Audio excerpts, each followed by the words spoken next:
अभी तक तो अरविंद केजरीवाल के सामने यह मुसीबत थी कि जेल से कैसे सरकार चलाई जाए।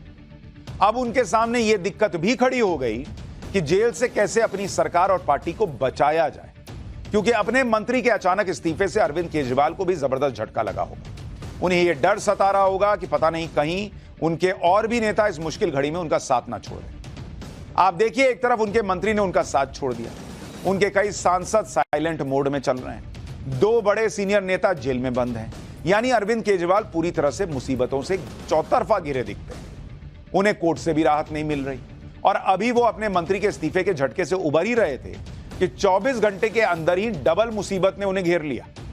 उनकी पहली मुसीबत तो यह है कि कहीं ईडी के बाद अब सीबीआई उन्हें ना पकड़ ले। अगर ऐसा हुआ तो अरविंद केजरीवाल के लिए जल्द बाहर आना और मुश्किल हो जाएगा, और अगर लंबे वक्त तक अंदर रहे तो सरकार और पार्टी को बचाना बहुत मुश्किल होगा। उनकी दूसरी मुसीबत यह है कि उनके बेहद करीबी और उनके निजी सचिव रहे विभव कुमार पर जबरदस्त एक्शन हो गया। विजिलेंस विभाग ने उनके निजी सचिव को बर्खास्त कर दिया। अरविंद केजरीवाल की पहली मुसीबत तो सीबीआई के डर से जुड़ी हुई है कि भाई ईडी से छूटेंगे तो पता चला सीबीआई ने पकड़ लिया। और यह डर अरविंद केजरीवाल को इसलिए सता रहा होगा क्योंकि शराब घोटाले में फंसी बीआरएस नेता के कविता को अब सीबीआई ने अपनी गिरफ्त में ले लिया है। के कविता को 15 मार्च को ही ईडी ने अपनी कस्टडी में लिया था और वो अभी तिहाड़ जेल में बंद है।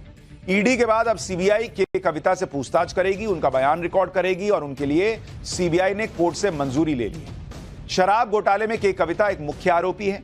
उन पर आरोप है कि उन्होंने अरविंद केजरीवाल और आम आदमी पार्टी के बाकी नेताओं के साथ मिलकर घोटाले की साजिश रची। के कविता पर आरोप है कि उन्होंने आम आदमी पार्टी के नेताओं के साथ मिलकर 100 करोड़ की रिश्वत के बदले में शराब नीति में फायदा मिलने की डील की थी। सीबीआई के शिकंजे में के कविता के आने से अरविंद केजरीवाल इसलिए भी टेंशन में आ गए हों क्योंकि आप देखिए, शराब घोटाला हुआ, मनीष सिसोदिया 26 फरवरी 2023 को सीबीआई ने गिरफ्तार किया और 9 मार्च 2023 को ईडी की एंट्री हुई, गिरफ्तारी हो गई। के कविता 15 मार्च 2024 को ईडी ने गिरफ्तार किया, 11 अप्रैल 2024 को सीबीआई की एंट्री हुई, गिरफ्तारी हो गई। अरविंद केजरीवाल 21 मार्च को गिरफ्तार हुए, ईडी ने गिरफ्तार किया और अब कहा जा रहा है कि किसी भी वक्त सीबीआई की एंट्री संभव है। और यही वजह है कि अरविंद केजरीवाल तनाव में होंगे क्योंकि वो ये समझ रहे होंगे कि आज नहीं तो कल उनका सीबीआई से भी सामना होना है और के कविता की सीबीआई ने जो गिरफ्तारी की है उसके बाद अगला नंबर अरविंद केजरीवाल का आ सकता है।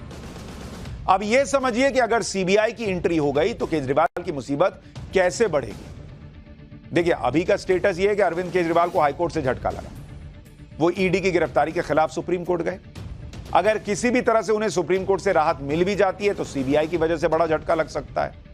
अगर सीबीआई केजरीवाल को गिरफ्तार करेगी तो फिर उन्हें नए सिरे से 14 दिन की सीबीआई हिरासत में जाना पड़ सकता है, जिसके बाद उन्हें न्यायिक हिरासत में जेल जाना पड़ सकता है। और यह सब कुछ सीबीआई और कोर्ट के निर्णय पर निर्भर होगा। जिस तरह से वो ईडी की गिरफ्तारी के खिलाफ कोर्ट जा रहे हैं उसी तरह से फिर सीबीआई की गिरफ्तारी के लिए कोर्ट जाना होगा। इस सब में वक्त लगेगा जो कि कोर्ट की तारीखों पर निर्भर करेगा। यानी कुल मिलाकर केजरीवाल की मुसीबत दोगुनी हो जाएगी और यह तो तब होगा जब वो सुप्रीम कोर्ट जो गए हैं वहां से कोई राहत मिल जाए तो। अभी वो मिलेगी या नहीं यह भी कुछ पता नहीं है। एक तरफ दिल्ली हाईकोर्ट कह चुका है कि अरविंद केजरीवाल की गिरफ्तारी एकदम सही थी और कानून के मुताबिक है। इसके बावजूद आम आदमी पार्टी कोर्ट के फैसले को किनारे लगाते हुए सड़कों पर उतर गई। आम आदमी पार्टी जनता के बीच जाकर जेल का जवाब वोट से दो ये अभियान चला रही है। आम आदमी पार्टी का दावा है कि जनता अरविंद केजरीवाल की गिरफ्तारी से गुस्से में है। जनता गिरफ्तारी को साजिश मान रही है। आम आदमी पार्टी कह रही है कि अरविंद केजरीवाल की साजिशन गिरफ्तारी के खिलाफ वो डोर टू डोर कैंपेन चला रही है। दिल्ली की मंत्री आतिशी जी को सुन लीजिए एक बार, फिर बताऊंगा कि केजरीवाल के निजी सचिव की नौकरी क्यों चली गई। देखिए, सभी दिल्ली वालों को पता है कि अरविंद केजरीवाल जी को झूठे आरोपों में गिरफ्तार किया गया है।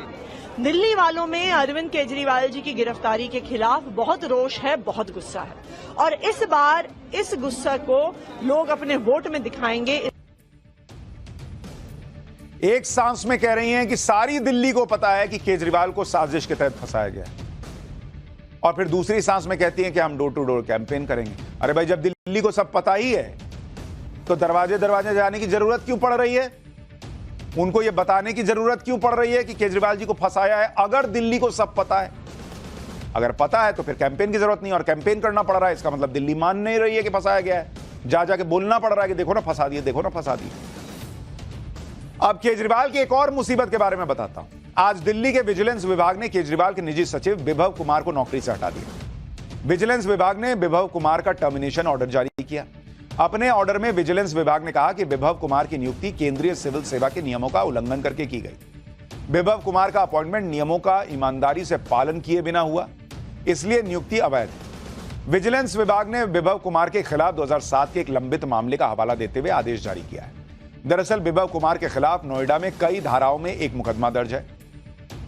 नियम के मुताबिक नियुक्ति के समय विभव कुमार को इसकी जानकारी विभाग को देनी चाहिए थी, लेकिन पुलिस वेरिफिकेशन भी हो गया और विभव कुमार ने केस दर्ज होने की जानकारी छुपा ली। आरोप ईडी ने भी कुछ दिन पहले केजरीवाल के निजी सचिव विभव कुमार से शराब घोटाले के संबंध में पूछताछ की थी। ईडी के मुताबिक विभव ने अपने मोबाइल नंबर का IMEI नंबर सितंबर 2021 से जुलाई 2022 के बीच 4 बार बदला था।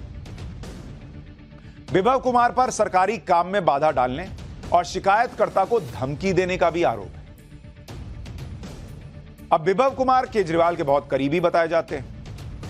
वो व्यक्ति जो ईडी की कस्टडी में जब अरविंद केजरीवाल थे तो उनकी पत्नी सुनीता केजरीवाल मिलती थी और ये आदमी मिलता था, बस और कोई नहीं मिलता था। वो आदमी आज पद से हट गया। केजरीवाल के निजी सचिव पर एक्शन से सीधे केजरीवाल को झटका लगेगा, क्योंकि विभव कुमार वो व्यक्ति हैं जो लंबे समय से केजरीवाल के बहुत करीबी रहे। विभव कुमार अरविंद केजरीवाल के साथ उनके NGO परिवर्तन के समय से साथ हैं, यानी जब अरविंद केजरीवाल राजनीति में आए भी नहीं थे तब से वो उनके बेहद करीबी रहे। जैसे ही आम आदमी पार्टी की सरकार बनी, अरविंद केजरीवाल ने विभव कुमार को अपना पर्सनल सेक्रेटरी नियुक्त कर दिया। तब से लेकर अब तक विभव कुमार उनके पर्सनल सेक्रेटरी रहे और वही उनके रोजाना के काम को मैनेज कर रहे थे। तिहाड़ जेल में भी विभव कुमार अरविंद केजरीवाल के साथ मुलाकात कर चुके हैं। मंगलवार को तिहाड़ जेल में अरविंद केजरीवाल ने पत्नी सुनीता केजरीवाल और निजी सचिव रहे विभव से ही मुलाकात की। विभव कुमार अगर अपने पद पर रहते तो शायद अरविंद केजरीवाल के लिए चीजों को मैनेज करना थोड़ा आसान होता।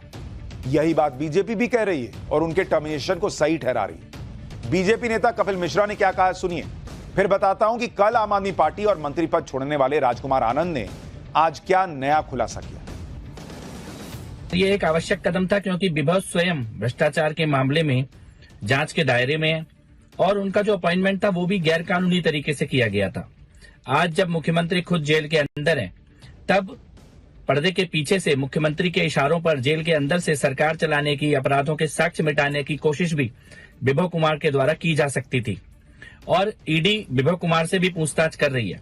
तो विजिलेंस डिपार्टमेंट का ये कदम एक सकारात्मक कदम है। इधर जेल में बंद केजरीवाल की मुसीबतें बढ़ती चली जा रही। केजरीवाल की पार्टी छोड़कर जा रहे नेता हर रोज नया जख्म दे रहे हैं। केजरीवाल के इस्तीफा देने वाले मंत्री राजकुमार आनंद ने आज आम आदमी पार्टी के उस आरोपों का जवाब दिया जिसमें पार्टी यह कह रही है कि ईडी के दबाव में उन्होंने इस्तीफा दिया है। राजकुमार आनंद ने आज यह भी क्लियर कर दिया कि उन्हें 12 अप्रैल को ईडी का कोई नोटिस आया ही नहीं, जबकि कल संजय सिंह मीडिया रिपोर्ट्स का हवाला देते हुए कह रहे थे कि उन्हें तो ईडी का नोटिस मिला और वो ईडी के दबाव में है, इसलिए पार्टी छोड़ दी। एक बार सुनिए राजकुमार आनंद को, फिर बताऊंगा कि केजरीवाल के कौन से एक और करीबी भी ईडी की रडार पर आ गए। मैं यही क्लैरिफाई करना चाहता हूं कि मैं ईडी से डर कर नहीं आया। मेरे बच्चों पर कोई तलवार नहीं लटक रही जो मैं पार्टी छोड़ के या कोई चीज छोड़ के आया या अपना मंत्री पद छोड़ के आ गया। मुझे भी पता है कि मंत्री रोज रोज नहीं बनते, सबको समझता हूं मैं।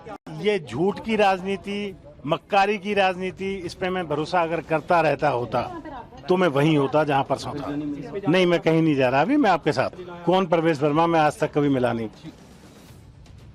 जिस तरह से केजरीवाल की पार्टी के नेता पार्टी छोड़कर जा रहे हैं और खुलकर बोल रहे हैं, उससे इस तरह के दूसरे नेता भी आने वाले वक्त में सामने आ जाएं तो हैरानी नहीं होनी चाहिए, क्योंकि केजरीवाल की पार्टी के लोग एक मामले में नहीं बल्कि कई मामलों में फंसे हैं। जैसे केजरीवाल के एक और करीबी विधायक अमानतुल्लाह खान का मामला है।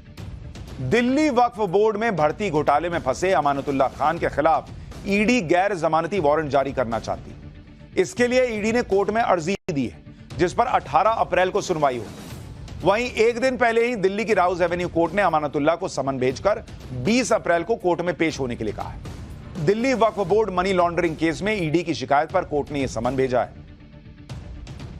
यानी अरविंद केजरीवाल के एक और करीबी जिन पर मुसीबत बढ़ती जा रही है, और यह सारी मुसीबत ऐसा लग रहा है कि केजरीवाल और आम आदमी पार्टी पर भी बढ़ रही है। पाठशाला में अब अगली क्लास, किस नेता ने कह दिया कि चुनाव जीते तो मोदी को जेल में डाल देंगे। बंगाल की चुनावी गर्मी में ममता ठंडा ठंडा कूल कूल वाला हथियार से चुनाव जीतेंगी क्या? 2024 चुनाव की सारी बड़ी खबरें अब इस चैप्टर में देखिए।